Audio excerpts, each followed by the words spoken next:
राज्यसभा चुनाव से ये साफ हो चुका है कि हिमाचल प्रदेश में कांग्रेस सरकार में सब कुछ ठीक नहीं है। ऐसे में मुख्यमंत्री सुखविंदर सिंह सुक्खू के पास सरकार बचाने की चुनौती भी है। हालांकि सुक्खू ने बागी विधायकों की वापसी की उम्मीद जताई है। इस पूरे सियासी ड्रामे के बीच कांग्रेस आलाकमान भी एक्टिव हो गया है। कांग्रेस अध्यक्ष मल्लिकार्जुन खड़गे ने असंतुष्ट विधायकों को मनाने का जिम्मा भूपिंदर सिंह हुड्डा और डीके शिवकुमार को सौंपा है। इस घटनाक्रम के बीच बीजेपी ने कहा है कि सरकार अल्पमत में है। वित्त बिल को भी विधानसभा में वोटिंग के आधार पर पास नहीं किया गया, इसे वॉइस नोट के आधार पर पास करना पड़ा। माना जा रहा है कि हिमाचल प्रदेश में कांग्रेस के विधायक बीजेपी के संपर्क में हैं और अगर ऐसा है तो राज्य में कांग्रेस की सरकार गिर सकती है। हालांकि यह पहला मौका नहीं है जब कांग्रेस के विधायक बीजेपी में चले गए हों और बीजेपी ने सरकार बनाई हो। 2014 से अब तक कई बार ऐसा हो चुका है। हाल ही में बिहार के मुख्यमंत्री नीतीश कुमार अपने विधायकों के साथ इंडिया अलायंस छोड़ बीजेपी में शामिल हो गए। इसके चलते बिहार में महागठबंधन की सरकार गिर गई थी और फ्लोर टेस्ट के दौरान आरजेडी के कुछ विधायक भी सरकार के पक्ष में खड़े दिखे। इससे पहले 2022 में भी बीजेपी ने महाराष्ट्र में उद्धव ठाकरे के नेतृत्व वाली महाविकास अघाड़ी सरकार गिरा दी थी।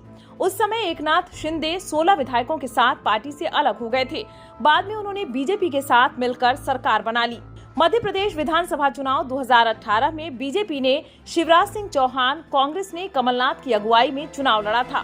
प्रदेश की 230 विधानसभा सीटों में से कांग्रेस ने 114 जीतकर सपा, बसपा और निर्दलीय विधायकों के समर्थन से सरकार बनाई थी। सरकार बनने के करीब 2 साल बाद कांग्रेस नेता ज्योतिरादित्य सिंधिया ने कांग्रेस से बगावत कर दी और वह 22 विधायकों के साथ बीजेपी में शामिल हो गई। इसके चलते कांग्रेस की सरकार गिर गई और बीजेपी ने राज्य में फिर से सरकार बनाई। 2018 में हुए कर्नाटक विधानसभा चुनाव में बीजेपी ने 105 सीटें जीती, लेकिन वे बहुमत हासिल नहीं कर पाई। कांग्रेस 78 सीटों के साथ दूसरे नंबर पर और जेडीएस 37 सीटों के साथ तीसरे नंबर पर रही। सबसे बड़े दल के नेता के रूप में बीएस येदियुरप्पा सीएम बने, लेकिन जब फ्लोर टेस्ट हुआ तो वो हार गए और इस्तीफा दे दिया। इसके बाद यहाँ कांग्रेस ने बड़ा दांव चला और जेडीएस को सीएम पद देकर सरकार बना ली। हालांकि यह सरकार भी अधिक नहीं चल पाई। इसके बाद कांग्रेस और जेडीएस के 17 विधायकों ने इस्तीफा दे दिया, जिससे बीजेपी बहुमत में आई और बीएस येदियुरप्पा फिर से मुख्यमंत्री बन गए।